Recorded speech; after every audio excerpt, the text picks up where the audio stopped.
ঝিনাইদহ উপজেলার সেক্রেটারি রেজাউল করিমকে নির্মমভাবে হত্যা করা হয়েছে নির্বাচনী প্রচারকালে। আমরা সকলে জানি আগামী 12 ফেব্রুয়ারি জাতীয় সংসদ নির্বাচন এবং রেফারেন্ডাম একই দিনে। ইতিমধ্যে সারা দেশে নির্বাচনী আমেজ তৈরি হয়েছে। জনগণ উৎসাহ উদ্দীপনার সাথে নির্বাচনী কার্যক্রমে অংশগ্রহণ করছে, প্রার্থীরা তৎপরতা চালাচ্ছে। দেশের বিভিন্ন স্থানে আমরা সংঘাত সংঘর্ষের খবর পাচ্ছি, এটা খুবই দুঃখজনক। এবং নির্বাচনের পরিবেশ যদি নিশ্চিত না হয় তাহলে সুষ্ঠু নির্বাচন সম্ভব হবে না। এজন্য নির্বাচন কমিশনকে আরও কঠোর হতে হবে নির্বাচনের পরিবেশ তৈরি করার ক্ষেত্রে। সরকার এবং আইনশৃঙ্খলা বাহিনী নিয়োজিত কর্তৃপক্ষকেও আমরা দাবি জানাবো এ ব্যাপারে যেন যথাযথ পদক্ষেপ গ্রহণ করে। ইতিমধ্যে শেরপুরের আমাদের দলের বাংলাদেশ জামাত ইসলামের উপজেলার ঝিনাইদহ উপজেলার সেক্রেটারি রেজাউল করিমকে নির্মমভাবে হত্যা করা হয়েছে নির্বাচনী প্রচারকালে। ঢাকায় আরেকজন আমাদের নারী কর্মী, মহিলা কর্মী নির্বাচন প্রচারণা চলাকালে হামলার শিকার হয়েছে। দেশের বিভিন্ন স্থানে হুমকি ধমকি নানাভাবে বাধাগ্রস্ত করার কার্যক্রম করছে।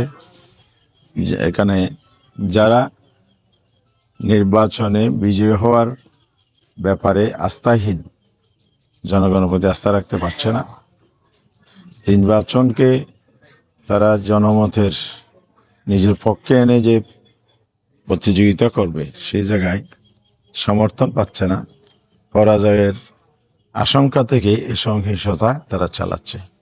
আমরা স্পষ্ট বলতে চাই, বাংলাদেশের মানুষ এখন অনেক সচেতন।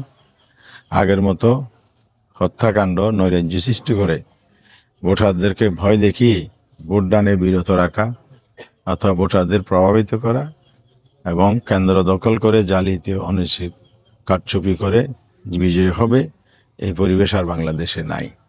আমরা জনগণকে আহ্বান জানাবো এই চোখ রাঙানো ভয়ভীত উপেক্ষা করে সাহসিকতার সাথে কার্যক্রম চালিয়ে যেতে এবং সন্ত্রাসীদেরকে চিহ্নিত করা, প্রতিহত করা এবং এ ব্যাপারে সবাই ঐক্যবদ্ধ ভূমিকা পালনের জন্য। আজকে আমরা এখানে মহেশখালীতে আমাদের প্রচার কার্যক্রম গণসংযোগ চালাচ্ছি। আমাদের এখানেও আমরা এ ধরনের টুকটাক কিছু ছোটোখাটো হলেও অভিযোগ পাচ্ছি।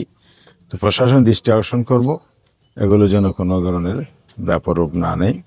প্রাথমিক পর্যায়ে যদি কোনো তথ্য থাকে, অভিযোগ থাকে, সেগুলো নিয়ে ব্যবস্থা নিয়ে পরিবেশ নিশ্চিত করার জন্য, জনগণের নিরাপত্তার জন্য, ভোটাধিকার প্রয়োগে যাতে নির্বিঘ্নে তারা পছন্দের প্রার্থীকে ভোট দিতে পারে সেটা নিশ্চিত করার জন্য আমি স্থানীয় প্রশাসনকেও আহ্বান জানাচ্ছি। আমার এলাকার জনগণকেও এ ব্যাপারে সজাগ থাকার জন্য আহ্বান জানাচ্ছি।